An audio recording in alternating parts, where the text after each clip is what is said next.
Simple tomato Baat ಅಥವಾ ಕುಷ್ಕ ಏನಾದರೂ ಅನ್ಕೋಬೋದು.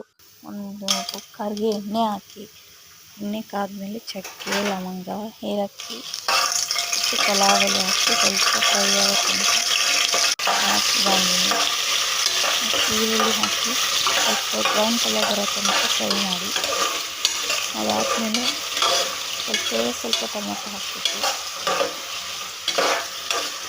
ಅದರಲ್ಲಿ ಸ್ವಲ್ಪ ಬ್ರೌನ್ ಆಗಬೇಕು, ಕಲರ್ ಚೇಂಜ್ ಆಗಬೇಕು.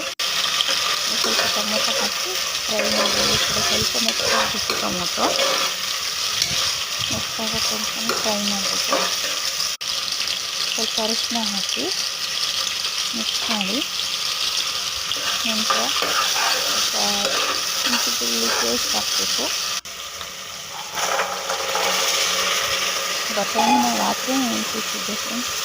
ನೆನೆಸಿ ಬಟಾಣಿ ಅಂದರೆ ಹಂಗೆ ಹಾಕಿ, ಇಲ್ಲಾಂದರೆ ರಾತ್ರಿ ನೆನೆಸ್ಬಿಟ್ಟು ಹಾಕಿ. ಬಟಾಣಿ ಹಾಕ್ತೀನಿ, ಇಲ್ಲ ಮಾಮೂಲಿ ಪ್ಲೈನ್ ಕುಷ್ಕ ಮಾಡ್ಕೊತೀನಿ. ಬಟಾಣಿ ಕುಷ್ಕ ಬೇಕಂದ್ರೆ ಬಟಾಣಿ ಹಾಕ್ಕೊಳ್ಳಿ. ಚೆನ್ನಾಗಿ ಫ್ರೈ ಮಾಡಿ ಎಲ್ಲ ಮಿಕ್ಸ್ ಆಗಬೇಕು. ಶುಂಠಿ ಬೆಳ್ಳುಳ್ಳಿ ಪೇಸ್ಟ್ ಸ್ವಲ್ಪ ಹಾಕಿ, ಇಷ್ಟು ಗರಂ ಮಸಾಲ ಸ್ವಲ್ಪ ಮಿಕ್ಸ್ ಸ್ವಲ್ಪನೇ ಹಾಕಿ ನೋಡ್ಕೊಂಡು ಹಾಕ್ಕೊಳ್ಳಿ. ಸ್ವಲ್ಪ ಬಿರಿಯಾನಿ ಪೌಡರ್ ಹಾಕ್ಕೊಳ್ಳಿ.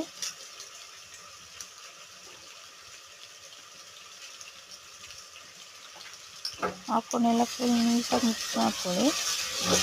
ನೀಟಾಗಿ ಫ್ರೈ ಆಗಬೇಕು. ಮಸಾಲೆ ಎಲ್ಲ ನೀಟಾಗಿ ಕೋಟಿಂಗ್ ಆಗಬೇಕು. ನೆಕ್ಸ್ಟ್ ಸ್ವಲ್ಪ ರುಚಿಗೆ ತಕ್ಕಷ್ಟು ಉಪ್ಪು ಹಾಕ್ಕೊಳ್ಳಿ.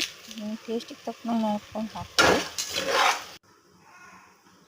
ನಂತರ ಅಕ್ಕಿ ಹಾಕಿ, ಅದಕ್ಕೆ ಎಷ್ಟು ಬೇಕಷ್ಟು ನೀರು ಹಾಕಿ, ಲಾಸ್ಟಿಗೆ ಕೊತ್ತಂಬರಿ ಸೊಪ್ಪು ಹಾಕಿ ಮುಚ್ಚಿ ಒಂದೇ ಒಂದು ವಿಜಲ್ ಹಾಕಿಸಿದ್ರೆ ಸಿಂಪಲ್ ಆಗಿರೋ ಕುಷ್ಕ ಪಲಾವ್ ಟೊಮೊಟೊ ಬಾತ್ ಏನಾದರೂ ರೆಡಿ ಆಗುತ್ತೆ. ಸೂಪರ್ ಟೇಸ್ಟಿಯಾಗಿರೋದು. ಅದು ಅಕ್ಕಿ ಮತ್ತು ನೀರು ಹಾಕಿರೋದ್ರಿಂದ ಸ್ಕಿಪ್ ಮಾಡಿದೆ ಅಂದರೆ ನಮ್ಮ ಪಾಪ ಮಧ್ಯದಲ್ಲಿ ಎದ್ಬಿಟ್ಲು ಫ್ರೆಂಡ್ಸ್. ಅದಕ್ಕೋಸ್ಕರ ಅದನ್ನು ತೋರಿಸ್ತಿಲ್ಲ ಅಷ್ಟೇ. ಅಕ್ಕಿ ತಕ್ಕನಂಗೆ ನೀರು ಎಷ್ಟು ಅಳತೆ ಅಂತ ಹಾಕ್ಬಿಟ್ಟು ವಿಜಲ್ ಹಾಕಿಸಿ, ನೀರು ಹಾಕ್ಬಿಟ್ಟು ಅಷ್ಟೇ.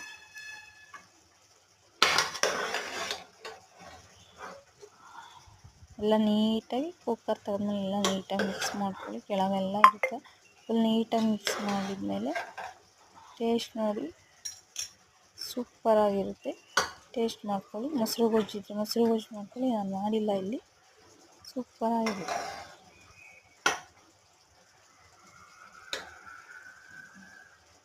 ಎಷ್ಟು ಉದುರಾಗಿ ಬಂದಿದೆ, ತುಂಬಾ ಟೇಸ್ಟಿಯಾಗಿರುತ್ತೆ. ಇವತ್ತಿನ ಲಾಗ್ ಇಷ್ಟ ಆಗಿದೆ ಅಂತ ತಿಳ್ಕೊತೀನಿ.